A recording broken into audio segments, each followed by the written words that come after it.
हमारा अरे मरे मरे गया शरीर आशा तृष्णा ना मरी कह गए दास कबीर।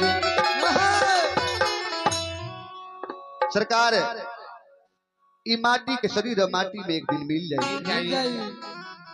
धन संपत्ति महल अटारी ये जितना जो गोले बन सब ये कहीं है रह जाए। जितना सरकार है माटी के मकान पर गुमान बा, घमंड कितना बा, अहंकार कितना बा। तो देखता र सपना हो जही तू सपना, अरे देखता र सपना हो जही तू सपना। ई माटी के तई माटी के मकान पर गुमान बाट कितना, माटी के मकान पर गुमान बाट कितना, ये माटी के मकान पर गुमान बाट कितना। देखता र सपना हो जई तू सपना, हो जई तू सपना, देखता र सपना हो जई तू सपना। ई माटी के मकान पर गुमान बाट इतना।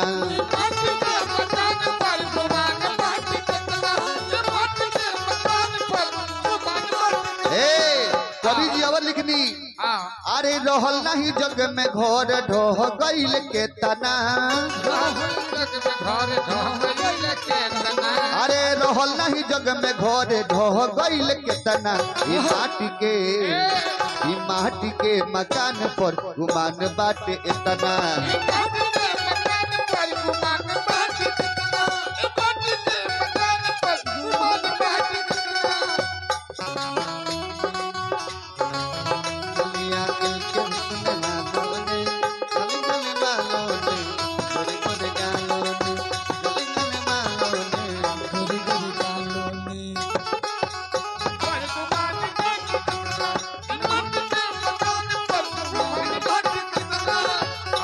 चलिए आई भक्त शिरोमणि सुरेश शर्मा जी के तरफ से 151 रुपए के दाने हनुमान जी के दरबार में पहुंचल।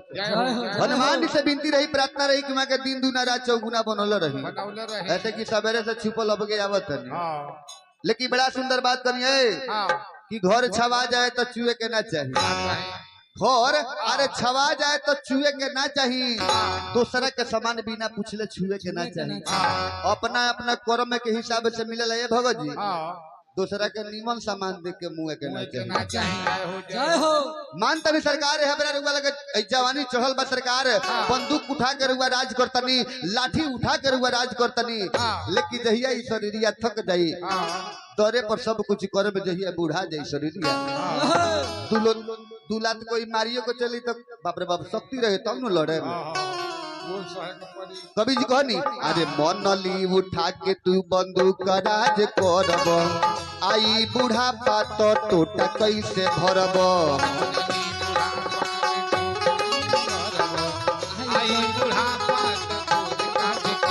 अरे मनली उठा के तू बंदूक राज करब, आई बूढ़ा पात टोटा कैसे भरब।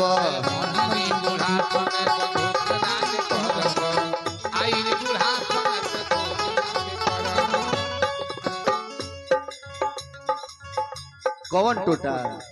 वह टोटा भइल बंदूकवा के टोटा जौन भरत नहीं जवानी में, लेकिन बुढ़ा गइला के बाद में उ टोटवा ना भराइया ना खिपुआ दबाई ना दबाई। पाप नाही पीछा छोड़ी पाप करब जेतना, अरे पाप नाही पीछा छोड़ी पाप करब जेतना। ई माटी के मकान पर गुमान बात इतना।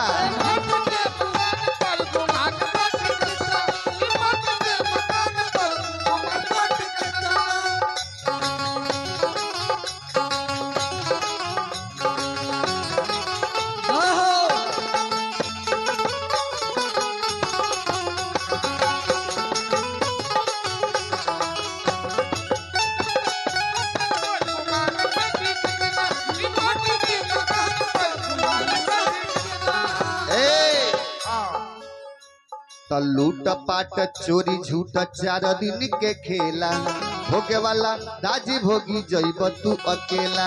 भोगदार चोरी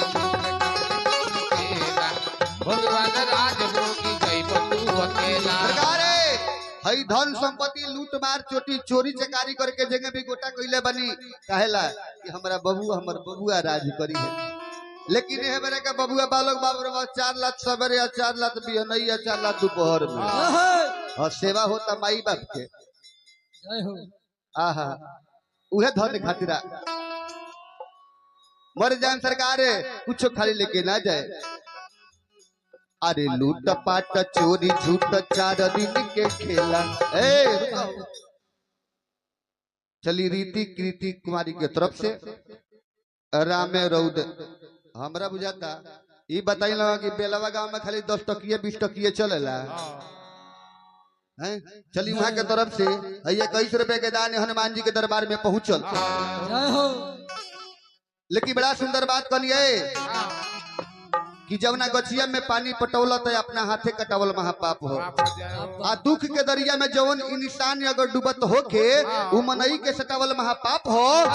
अरे समय होके तो धर्म के नाम पर खर्चा करी भगवान के नाम पर खर्चा करी ऑर्केस्ट्रा नाच में लुटावल महापाप हो। तो सुरेश जी के घर में पर पहुनी लोग पहुंचल बटे। हाँ तो ईमानदारी से मकसूद सही नहीं करे के। तो लूट पाट चोरी झूठ 4 दिन के खेला भोगे वाला राज भोगी जइब तू अकेला।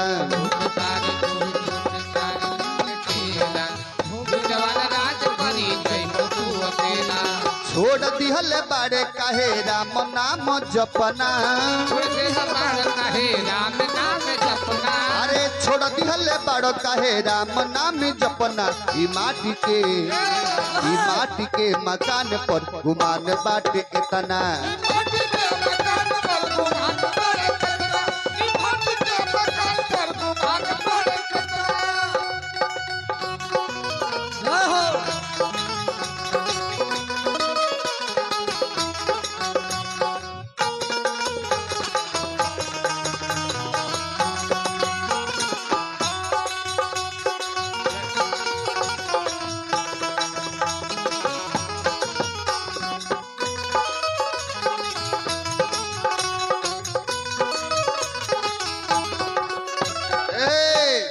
चलिए आई जगह करता महोदय जी।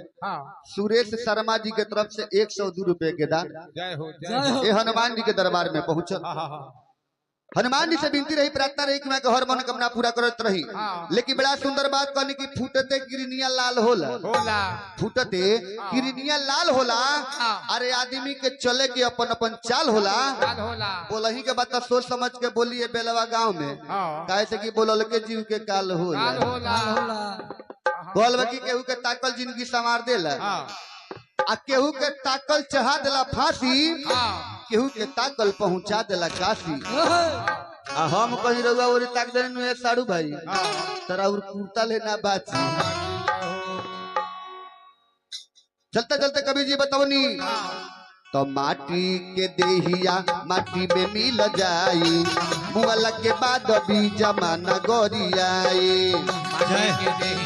माटी में मिल जाई मुआला के बाद में जमाना गोरियाई। ए सरकार अगर रुआ अच्छा कर्म करके जाता नहीं तो मर गईला के बाद में भी रुआ नाम के लोग जपना करी पछताई की फलवा बड़ी अच्छा आदमी रलक मर गई। लेकिन सरकार खराब करके जाए लेकिन खराब करके जाए तो मर गईला के बाद में लोग गरियाई कि अच्छा भइल मर गईला का एगो बलाए भाग हो। माटी के देहिया माटी में मिल जाई मुआला के बाद भी जमाना गोरियाई। माटी के देहिया माटी में मिल जाई मुआला के बाद में जमाना गोरियाई। काम आई केहू ना पराया यौरी अपना। काम आई केहू ना पराया यौरी अपना। ई माटी के मकान पर गुमान बाटे एतना। माटी के मकान पर गुमान बाटे एतना।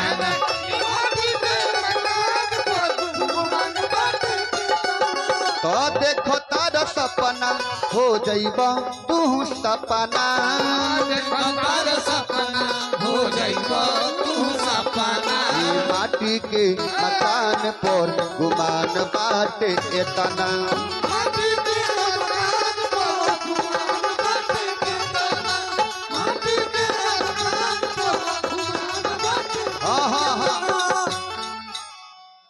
प्रेम से बोली सांचे दरबार की भक्त और भगवान की चलिए सरकार हनुमान जी महाराज के पूंछ में कपड़ा लपटाए लगल और तेल पटावल हो गई हाईली पैसा। चलिए राम बाबू शर्मा जी की तरफ से 31 रुपए के दान, शशि भूषण शाह जी की तरफ से 15 रुपए के दान हनुमान जी के दरबार में पहुंचल। कहिया खुद करावल गई रहता ना कश्मीर से आइल बाटे, लेकिन बड़ा सुंदर बात करनी है, बड़ा सुंदर बात करनी कि जब घर ही में सामान बता किन के का होई आ जवन बिना मंगले मिल जाता उ छीन के का होई जिए के आस नहीं खे त दिल का होई आ जेकरा मिठाई खाए के आदत बा ओकरा नमकीन का होई। मिठाई खैला के बाद कॉल बाकी बंदूक के गोली बंदूक के गोली आ दुश्मन के बोली बंदूक के गोली आ दुश्मन के बोली और स्टेशन पर के बैठल पटीदार के बैठल ना सहला आरो कटाए लगला।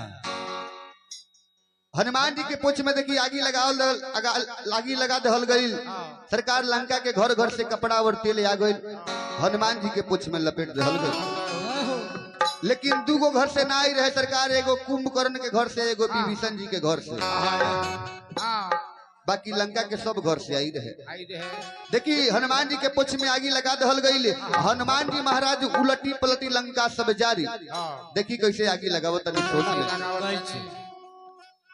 तो राम जी का दूत बार आरी राम जी का दूत बार पीरा बोला बनवा जरा भी लगले हो तो जरा भी लगले हो लंका अंजनी ललनवा लगले हो लंका अंजनी ललनवा लगले हो लंका अंजनी ललनवा। राम जी के दूत बार राम जी के दूत बार पीरा बोला बनवा जरा भी लगले हो जरा भी लगले हो लंका अंजनी ललनवा।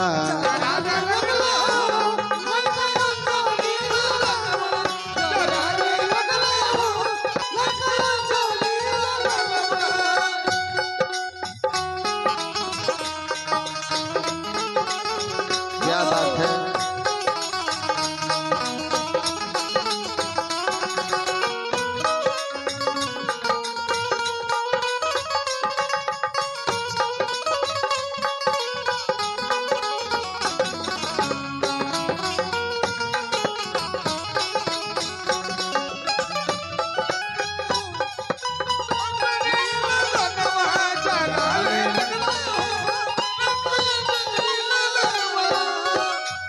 देखिए हनुमान जी महाराज सोना के साथे साथे काका जरा बतन आरी और नजरे धन जरे जरला मकनवा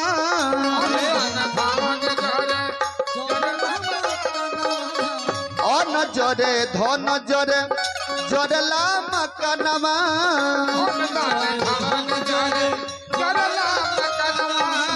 आरी राम जी के दूत बारे पीर बोलवा नवा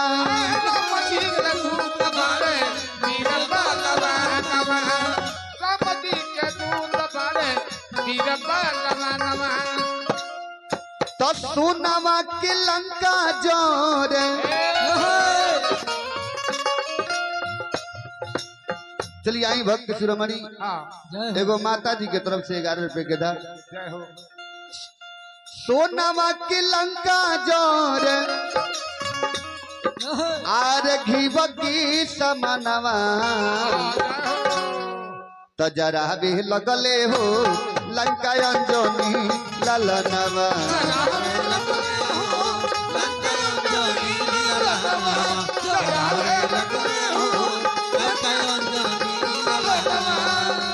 राम जी के दूत बार राम जी के दूत बार बीरा बोल बनवा जरा भी लगले हो लंका अंजनी ललनवा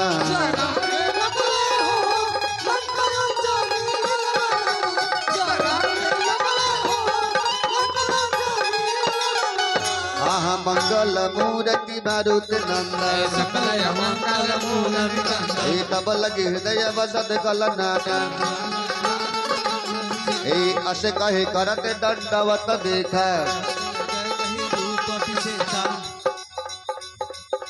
दीनी वचन सुने प्रभु मन भावा अनुज सहित मिलठ गबय खारी कहू लंके से सहित परिवार फल मंडली बसहूँ दिनों राती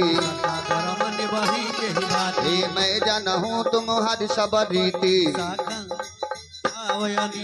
बर बलवा से नरक करता अब पद देखी कुशल रघुराया मंगल मूर्ति मारुति नंदन तब लगी कुशल न जीव कहूँ सपने हूँ मन विश्राम जब लगी भजत न राम कहूँ मंगल मूर्ति मारुति नंदन तब लगी नाना जब लगे वसत रघुनाथ चाप सहाय कट ममता तरुण तमी अंधियारी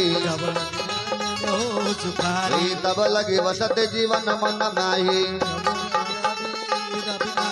अब मैं कुशल मिटे भय भारी तुम कृपाल जा पर अनुकूल मैंने से जर अति अधम स्वभाव जासी रूप मुनि म्यान नया मंगल मूर्ति माउत नंदन अहो भाग्य मम अमिति अति राम कृपा सुख पूज हरि बोल। चलिए प्रकार से हनुमान जी महाराज उलटी पलटी लंका सब जारी लंका में आगी लगा के पूछ की आगी बुझावे खातिर समुद्र में कूदनी आप पूछ की आगी बुझा के आके माई सीता के लगे खड़ा भइली माई सीता से कहने की हे माता अरवा कोनो प्रकार के चिंता मत करी बहुत जल्दी भगवान राम लंका में आए अब हम रामादल में जातनी जैसे भगवान राम हमरा के अंगूठी निशानी देले रहनी हो वैसा ही कोनो रुआ हमरे के चिन्ह दे जिससे भगवान समझ जाए कि हम रुआ से मिल ले बन हनुमान जी महाराज के चूड़ामणि निकाल के माई सीता दहली हनुमान जी महाराज चलल बड़े रामादल में इन्हें भगवान राम हनुमान जी से पूछे तनी कि ए हनुमान तू लंका में गिरी हो त लंका के हाल चाल सुनाबो अरे लंका में सीता को वो हमरा के याद करेली कि ना करेली नाम बतावल जाओ गुप्त दान में नाम बताई ना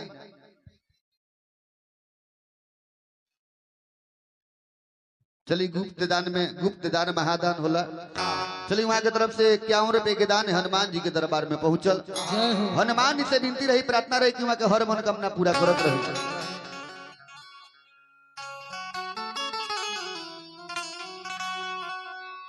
चलिए सरकार एगो भजन एगो माई दुखियारी माई जिकरा 4 गो बेटा बालो आ 4 गो बेटा कोनो काम के नहीं थे उहे माई सरकार उ 4 बेटा की सरकार है कितना परिश्रम से जन्म दे के पढ़ा लिखा के सयान करके जवान करके लेकिन उ 4 गो बेटा से एगो माई के पेट नहीं के भरत कैसे ये भजन में मिली अरे चारे गो के पोसी देली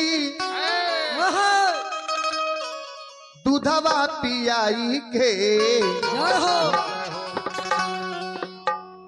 अरे चारे गो के पोसी देली दूधवा पियाई के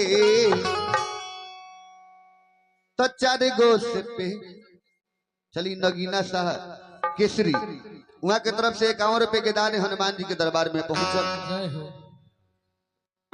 लेकिन बड़ा सुंदर बात कहने की जग के था लगला पत्ता के बिगइले पर कल बाकी जग के था लगला पत्ता के बिगइले पर नाम बोलो। चलिए बबलू कुमार की तरफ से 31 रुपए के दान हनुमान जी के दरबार में पहुंचल। केकर बेटा हुआ पापा का नाम कथी है? अच्छा बड़ा सुंदर बबुआ बा बड़ा सुंदर नाम बा। सरकार नाम सुन के मियाज धन हो गई जितना मुड़ी पर पाप चढ़ लगा सब पाप उतर गई। सब नु नाम हो।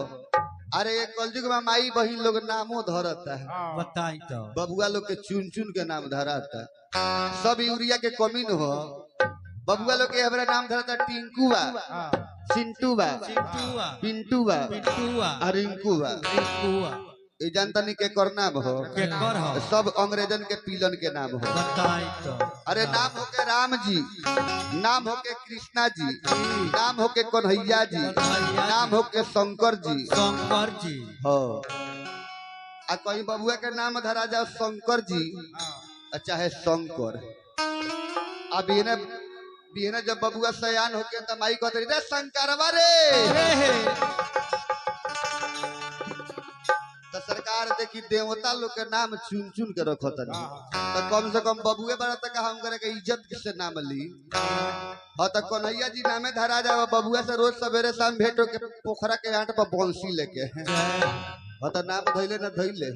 चलिए है राजेश शर्मा जी के तरफ से 101 रुपये के दान और सुभाष शर्मा जी के तरफ से 101 रुपये के दान। जय हो। हनुमान जी से विनती रही प्रार्थना रही कि वहाँ के पैकेटवे में कूलर के फूल गिर जाए। हाँ कि यही तरह झरत रहो। लेकिन बड़ा सुंदर बात कहनी कि मर्द होके तो मर्दानगी होके के चाहिए। वाह वाह नाम धरते कृष्णा कुमार के तरफ से। आहा चलिए बबुआ कृष्णा के तरफ से कृष्णा कुमार के तरफ से 11 रुपए के दान। लेकिन बबुआ बड़ा सुंदर बात कहले कि मर्द होके तो मर्दानगी होके के चाहिए और ना घर में सोना तो तंका चांदियो होके के चाहिए। गोर भइल कोनो लमहर बात ना हो काहे से कि सांवरे होके तो कहा तनका मुंह के पानी होके के चाहिए। माई कहतरी दुखियारी माई अरे चारे गो के पोसी देली दूधवा पियाई के तो चारे गो से पेट नहीं। अरे चारे गो से पेट नहीं और एगो माई के चारे गो से पेट नहीं और एगो माई के चारे गो से पेट नहीं और चारे गो के पोसी देली दूधवा पियाई के चारे गो के पोसी देली दूधवा पियाई के। अरे चारे गो के पोसी देली दूधवा पियाई के चारे गो के पेट नहीं भरे एगो माई के और एगो माई के चारे गो से पेट नहीं और एगो माई के चारे गो से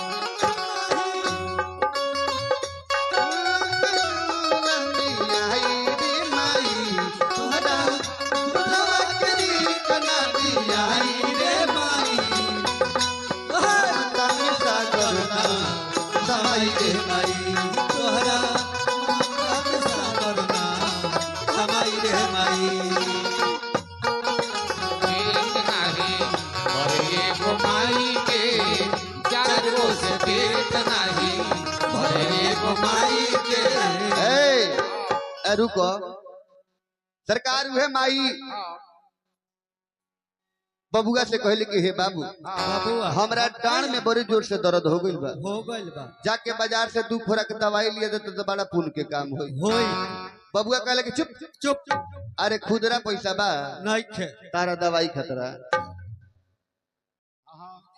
लेकिन वह बबुआ जब घर के अंदर जाता रहे मलकिनी खाना खियावत रही बेना डोलावत रही आ कहत रही जी सुनत तनी सेंडिलिया के एगो कांटी छटक गइल छटक गइल। हां कितना दिन से कहत नहीं सीवा के लिए दी सिवा के लिए बात नहीं की सुनत अगर जे है मेरा सिया के ना आइल तो खाना पीना सब बंद। बबुआ कहत रहे कि सुना ना अखबार में लपेट के झोरा में धो दियो हां सिवा के लिया दे ना तो लोग देखी तो लाज लगी। हां लाज ना लगी। लेकिन वह बबुआ सरकार मार्केट में चल जाता लो बाजार में चल जाता लो आ होटल में जाके होटल वाले से कहता लो कि ये करिया प्लास्टिक में पैकिंग करी हो करी हो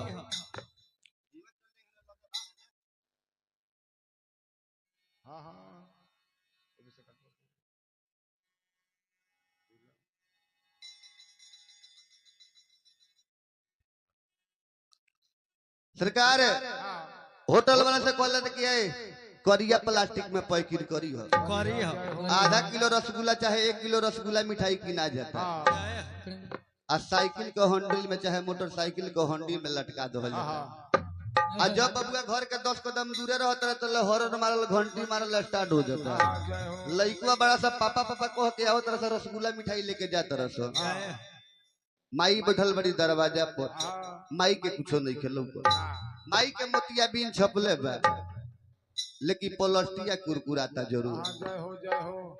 जाके बबुआ दाह के मारे अपना मलकिनी से कहत रहा कि सुनत तारू हो एगो रसगुल्ला में से माइयो के दे दिया वो चीख ली जाए तो बूढ़ा गइल बिया हां मरे के समय भई दुल्हन असला झाड़ के बोलत तरी एगो कहे पूरा ले जाके उनकरे के दे दी हां बड़ा ललुआइल बई रसगुल्ला खाएला मुंह में दांत तो हिलन के सारा रस चू जाई रसगुल्ला खइला।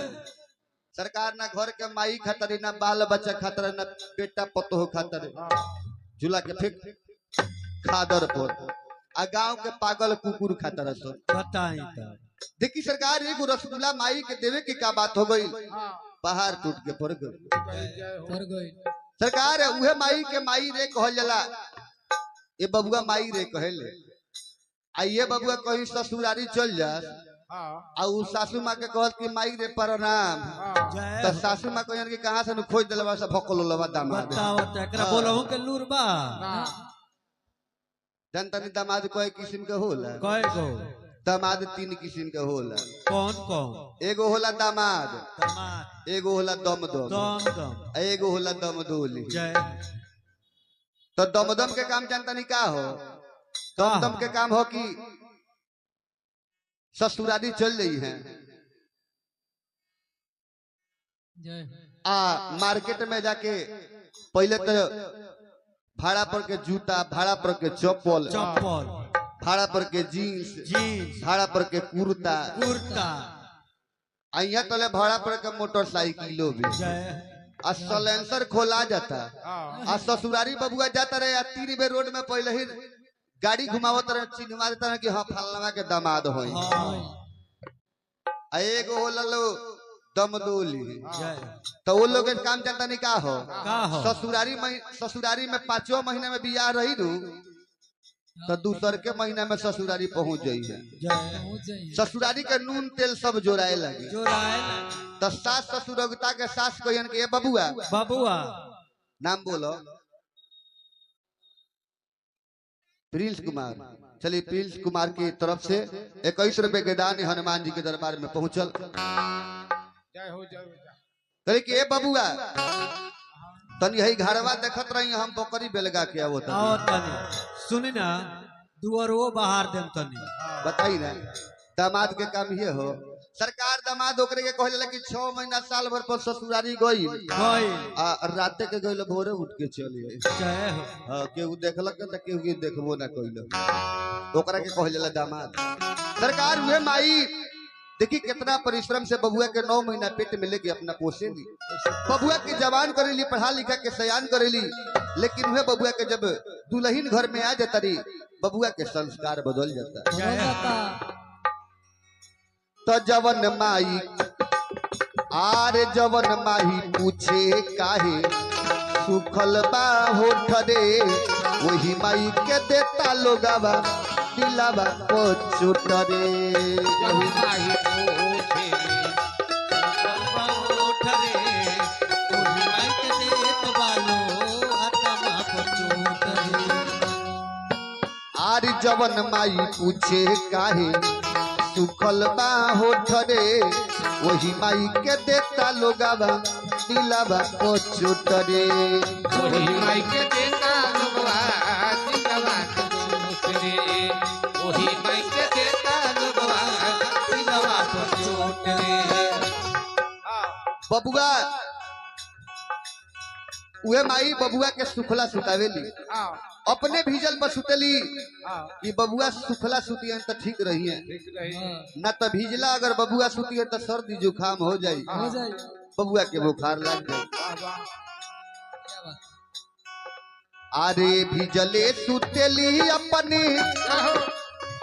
सुखला सुताई के सुतेली अपने सुखला सुताई के भीजले सुतेली अपने सुतला सुखाई के चार गो से पेट नहीं और एगो माई के चार गो से पेट नहीं और एगो माई के चार गो से पेट नहीं और एगो माई के चार गो से पेट नहीं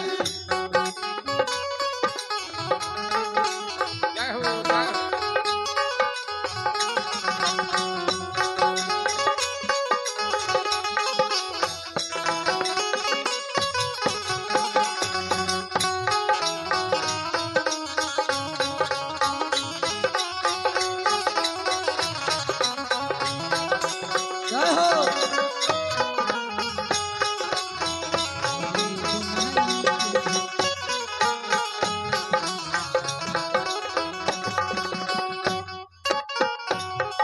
एगो माई के चार गो से पेट नहीं और एगो माई के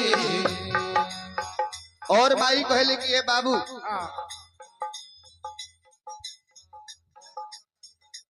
जय हो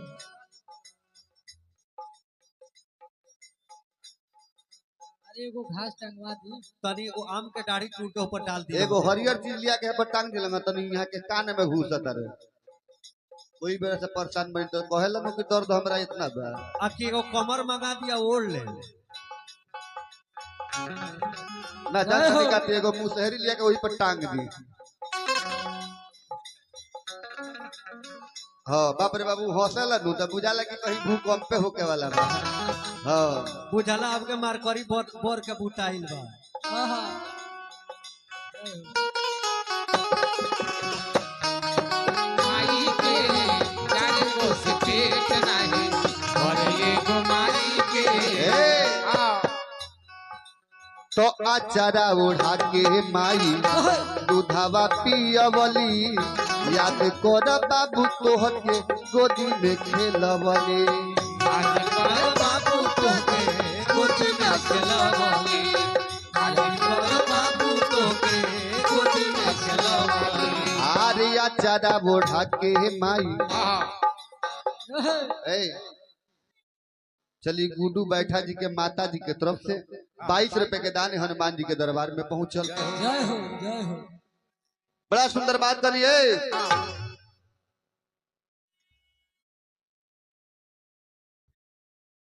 बड़ा सुंदर बात करने की आगी का जनता की नया घर छवाइल बा छवाइल बा आगी अरे का जनता की नया घर छवाइल बा तो बिलाई का जनतिया यहाँ महंगा दही टंगाइल बा टंगाइल बा बिलाई अरे का जनतिया की यहाँ महंगा दही टंगाइल बा तो कुकुर का जनत रहिया देवता के अंगरासन कढ़ाइल बा टंगाइल बा कुकुर अरे का जनत रे यहाँ देवता के अंगरासन कढ़ाइल बा टंगाइल बा तो गधा का जनत रे हमारा ऊपर कितना बोझ लदाइल बा प्रेम से बोली साची दरबार की माई कहतरी अरे आचारा ओढ़ा के माई दूधावा पियवली याद कर बाबू तोह के गोदी में खेलवली आज कर बाबू तो के गोदी में खिलौनी आज कर बाबू तो के गोदी में खिलौनी दिन से भोजपुरिया कहे अरे भजन के गाई के पांडे दिनेश कहे तो भजन के गाई के चार गो से पेट नहीं भरे एगो माई के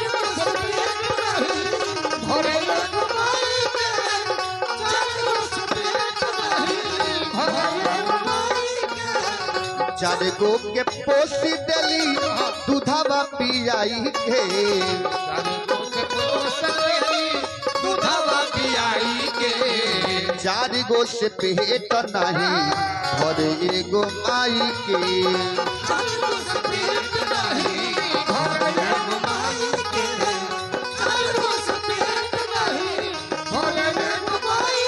हे मंगल मूर्ति मारुति नंदन सकल मंगल मूल हे